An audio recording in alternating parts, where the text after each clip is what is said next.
Hello, everybody. Welcome to my channel. We're going to do a little bit of cowboy talking today and my week 3 picks. But first,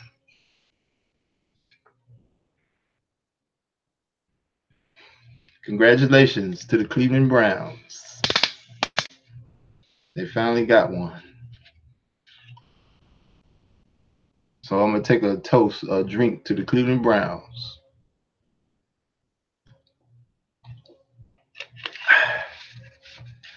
So, Cleveland Browns, they won a game last night. Um, After going 0 and 7, 0 and 16 last year. They had two close games this season so far. They drew a tie against the Steelers.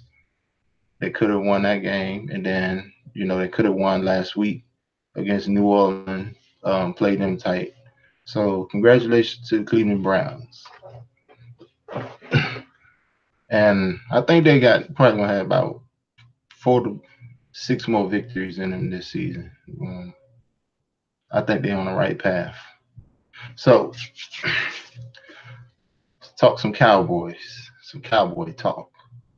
Okay, last week, Sunday Night Football 2013 over the Giants. The defense,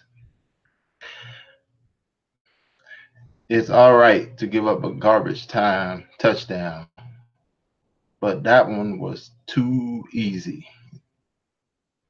They should have made them work a little bit harder for it, but it was a garbage time touchdown. The game was never in question, in my opinion. So the defense, they played lights out. They continued to play very well. Um, the offense, well, we got the big play from Tavon Austin, and then other than that, it just looked like regular old struggling cowboy type stuff the way it been lately. Other than the big play, and then late in the fourth quarter was able to get that cushion touchdown, basically by wearing them out. So the offense is still a work in progress. I believe. Um, the offensive line, they're starting to gel. Two two fifth of the offensive line, Williams and the center, they wasn't there last year, so they starting to gel. So they doing better. Then you got Zeke. He the dust is off. The rust is off of Zeke. He's ready to go. Um Other than that, it's just too many other moving parts with the offense. And I believe football is played on the field, is won and lost on the field between the chalk, the players. But in this situation, as far as the offense, um, they need some better coaching to help them out to get where they're going to be. A lot of the inconsistency on offense is really coming from the coaching, head and OC. And people might be saying, "Oh, well, they won last year. I mean, they won last week. Well, how can you be negative?" I'm not being negative. Um, if you can't really see it, ladies and gentlemen, that Prescott is from year one to now. That Prescott, I don't think there's nothing wrong with him. He's just getting conflicted messages and conflicted information from the coaching staff. Basically, Dak Prescott has been is and is being coached down. Okay, it looked better this week because last week because he used his legs a lot, which is a good thing. And that's what the owner said. The owner took a shot at the coaches through media on his interview when he said he wanted to see Dak Prescott running the ball. If that's what the owner said, then doggone it, the coaches better make it happen. So, in using his legs, so if he's good doing that in year one, he's good using his legs, and he had a very good passing season. Why would you want to coach that down? It's kind of like the RG3 type scenario. He made all the throws, rookie of the year, his first season. Then playoffs. Then you got some coach deciding that I want you to stay in the pocket. The so-called traditional type stuff. Why would you coach somebody down? So that's what's really going on here. And then it's just too many moving parts. I mean, pick some core receivers and you can rotate them out and weaknesses and the tight ends. Pick somebody and let them stay in that game and get some chemistry so they can get going. I think I don't know who's out there as far as coaches and coordinators, but I think if the Cowboys really want to be where we want them to be at the end of the season, I think they should just move on from the OC as possible. Get somebody in there with a spread type offense background. Because I mentioned last week, teams in the division and teams all over the NFL, they put 8 in that box and they're gonna play one on one and they're gonna shut down that run. And that's what the Giants did. And I mean, we got the big play over top, and then they kind of wore down at the end for the last touchdown drive that we got. But other than that, the formula worked. The formula worked, and teams gonna keep on doing that. So you got these coaches. They got to have a mentality that just don't let them load the box. If you constantly in a spread type offense with four receivers, I mean 4 wide receivers and three wide receivers in the tight end, that's gonna put them in a dime package. And don't just have them out there with a real threat of throwing that ball down the field. Then they can't cheat and put 8, 9 people in the box. Then that way you can get Zeke really, really going. So you got coaches that got that mentality that it's my way is going to work. We're going to do it my way. They get some public criticism. They get public criticism and they change it a little bit. Then you think everything is all right, but they revert right back to the same thing. Just think of over the last 3 seasons, have the coaching staff, the offensive coaching staff took over play calling, play calling, play calling. Then you do something different, get a couple of wins or whatever. Then next thing you know, you revert right back to the same thing. It's not working. That's what I call lipstick on a pig. It's still a pig. So um, we need a spread type offense to keep 8 out the box with a real threat or field, and that will open up the run game. Then you got I don't know what their purpose of Tavon Austin, and I'm not just saying this because he caught the 64-yard touchdown pass, but he's the fastest man on the team.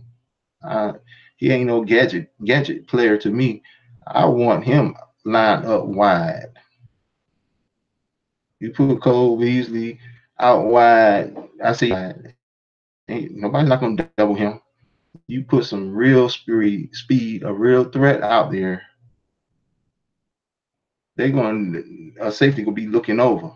So that's one less person committed to the box. I don't see it's just too many moving parts on the coach's part. Who you gonna put in there at receiver? Austin need to be one. I want him on the field. Forget that jet sweep, gadgety type stuff. He need to be as one of your receivers that's gonna keep that safety honest. It's a numbers game. If you got two defenders looking at one man, it's a numbers game. I mean, I just don't understand how this guy's still a coordinator. Yeah, you're still supposed to critique and criticize even after the victory. Because if you get a couple of losses in a row, then some of you gonna be like, oh, like some of you saying, well, why are you saying talking like this? They won. They come out here and lay an egg on Sunday, then you're gonna be where I am now. I see this problem, and they need to fix it. Okay, Bryce Butler. I like Bryce Butler. I wonder why they let him go. They knew they was moving on from theirs, so why would you let him go? So now I'm asking the question: since they let him go, and you got all these moving parts, why bring him back? Why they bring him back? You already can't determine who you want on the field. Okay, you got this offensive line gelling, you got this running back ready to go. You got all these moving parts at the receiver, and then you coaching down this quarterback. Come on, guys, you got to. It's go time. It's go time. The only thing I can think about, I got two theories on Bryce Butler. Other teams, especially in division, they've been signing wide receivers. There've been a lot of injuries at that position. So the only thing I can think of is they trying to keep him out of the division because Redskins and Eagles was looking for receivers, in which that would make no sense at all. Or they bring him back. They want to try to trade either Hearns or Turns Williams. So I got foresight on this type of stuff. So just stay tuned for that. Um, Trying to offload that contract of Hearns or Turns Williams. That's the only reason I think they will bring Bryce Butler back. But anyway, let me go into the picks. The picks for week 3. That annoying sound in the background is my alarm going off. So if I had to work today, that would be waking me up to get ready for work. Um, so let's go over the week 3 picks right now. All right. Okay. Week 3 picks. Okay. Since I wasn't able to get on here yesterday for the Thursday night kickoff game, I'm not going to, I did pick Cleveland, but I'm going to lead that off. So I'm going to do the other 15 games out of fairness because I didn't come on and make the pick beforehand. So it won't be right to say, well, I picked them.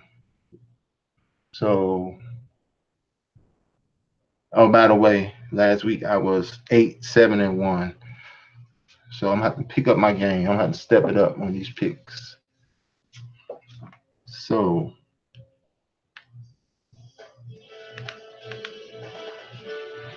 picks.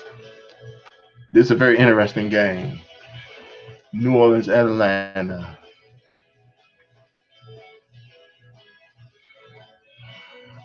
New Orleans is not playing no defense. Atlanta got some key injuries on defense also. Give me Atlanta at home. There's some very interesting games this weekend. Very interesting. Like Denver at Baltimore. Denver 2-0. I keep saying watch out for Denver. They're gonna surprise a lot of people. On my season prediction show, I picked Baltimore to be in the Super Bowl. The game is in Baltimore. Give me Baltimore at home. It's another interesting game right here. Cincinnati at Carolina. Hmm. I'm gonna take. I want to go Cincy, but give me Carolina. That defense is just extra special at home. Give me Carolina. Carolina's at home. Um, battle of two 0-2 teams, Houston and the New York Giants. Mm, give me Houston at home over the New York Giants. Tennessee and Jacksonville. With the information that I have right now, I'm gonna have to go with Jacksonville at home.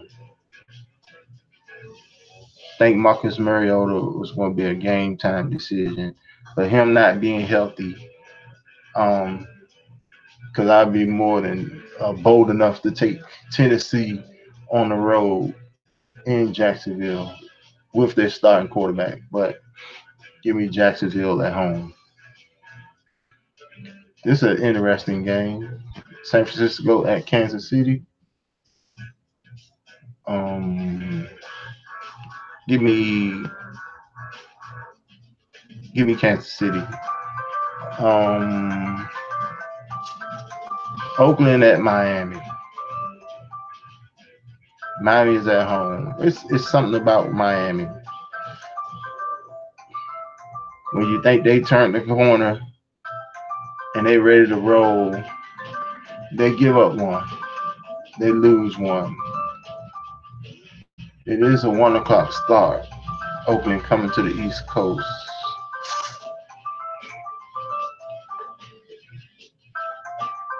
Oakland on the road. Give me Oakland. Dolphins normally losing this spot right here. Okay. Buffalo at Minnesota. Give me Minnesota.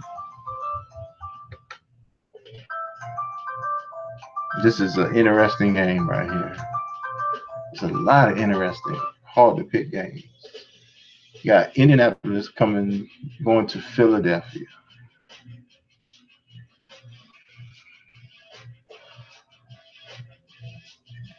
Eagles have a lot of injuries on offense, and Carson Wentz supposed to come back. It is not. It's not going to be easy. It's not going to be easy for him. He need to ask um Deshaun Watson. It's not going to be easy. It's not going to be easy. Their defense plays well at home. I don't think they're gonna be able to do nothing offensively. And I don't know. I don't know too much about Indianapolis defense this season so far. I'm going with the upset special. Andrew Luck. Give me the Indianapolis coming going to Philly and beating the Philadelphia Eagles. Green Bay going to Washington. Hmm, good game. Washington is really blitzing a lot. So how's that leg? Um, Green Bay on the road over Washington. Another interesting game. The Chargers against the Rams.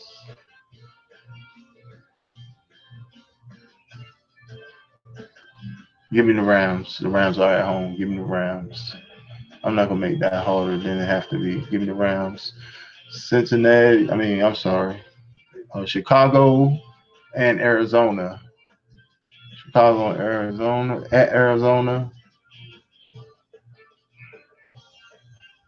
Give me Chicago on the road. Um, I'm gonna skip the Cowboys game. I'm gonna come back to that one, of course. I'm gonna go to the Sunday night game. New England at Detroit. New England. Oh my goodness, they're not playing no type of defense. They're not playing no type of defense. Detroit probably try to air that thing out.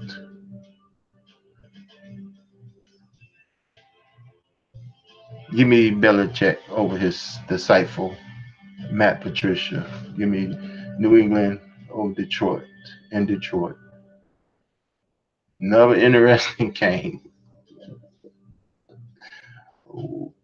Pittsburgh at Tampa Bay for Monday Night Football. Pittsburgh cannot play no defense. Pittsburgh cannot stop anybody. The question is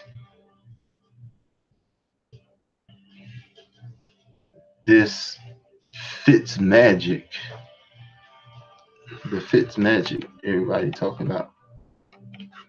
Is this Fitz magic gonna wear off? Um, if it wear off, I mean, it can't wear off that much. Pittsburgh just ain't playing on defense. They not connecting on offense.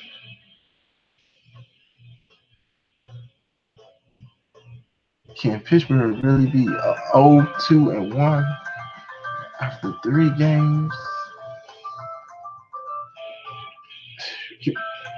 Tampa Bay. Tampa Bay at home. Give me Tampa Bay.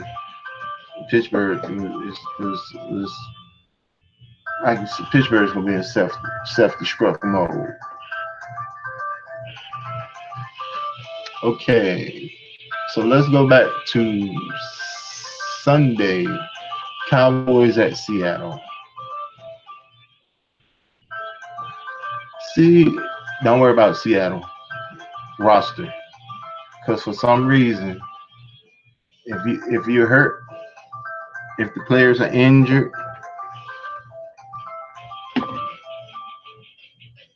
for this week, they're gonna find a way to play. Seattle had a lot of injuries last week. Doug Baldwin, Wagner, I mean a bunch of them. But don't worry, they're gonna find their way back to the field this week against the Cowboys. Because it don't matter if Cowboys was 13-3 or 1-15. Every time a team play them, they wanna bloody their mouth. So don't take too much into the Seattle injuries. Everybody's gonna play. Uh, remember week one, defense was crashing down on that zone read, and I said it would come to this. Okay, you got Russell Wilson. Now be undisciplined on that pass rush and on that zone read, quarterback run pass option play if you want to. You're gonna get burnt up. Defense have to play disciplined. Defense got to play very disciplined this week. Okay, very disciplined. Rush discipline, play that zone read. They know it, and I'm sure their um coach Richards Rashard. I'm sorry, I can't think of his name, but their coach from Seattle. He's going. I think the defense is going to be all right. No Legion of Boom, but you got a lot of guys that still going to play hard. Our offense, you got two. I want you all to look up a stat too. Last season, Dallas. I don't just spit stuff out. I got facts. Last season, the Cowboys was dead last in the NFL for passes downfield over 20 yards. Throwing passes downfield for over 20 yards. Dead last. That's why earlier I said Dak Prescott was coached down because he showed through a lot of deeper passes in season one and everything's working, everything's look good. Now you want to put them in the pocket, put them in the box. They were last in the NFL last season of throwing passes down the field, 20 yards or more. So they have to open up this offense, open it up. Like I said, spread formations, keep them in dime and 5 or 6 defensive backs. Then you can't load the box. Then Z can get going and give you about 120, 130 yards a game. It's simple. It's simple. I think this defense will be against Wilson than they was against Newton, and that's a tough place to play. Even though Seattle ain't the team that they was, that's a tough place to play. But still, I think Dallas can go on the road and get this victory. So give me Dallas over Seattle. Um, Sunday at 4:25 p.m. So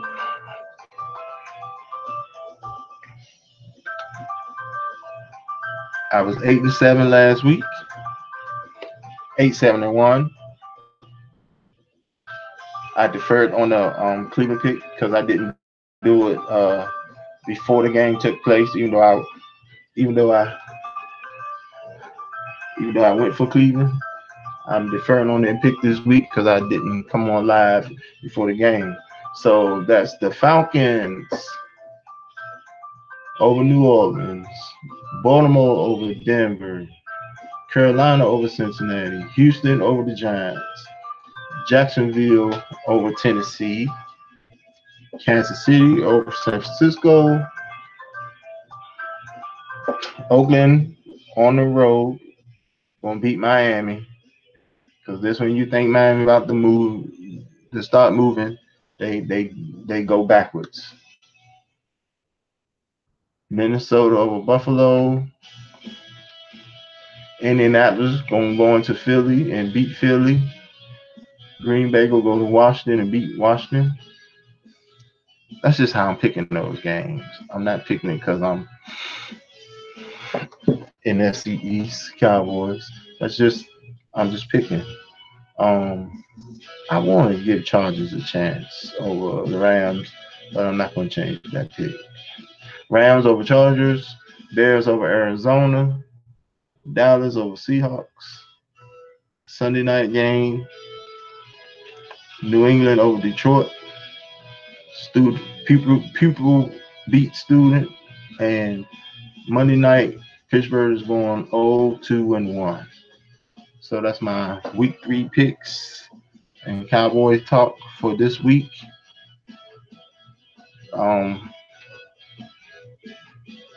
If you come by later and watch the the um the broadcast, I want to say thank you. Thank you for your time, and I'll see you all next week.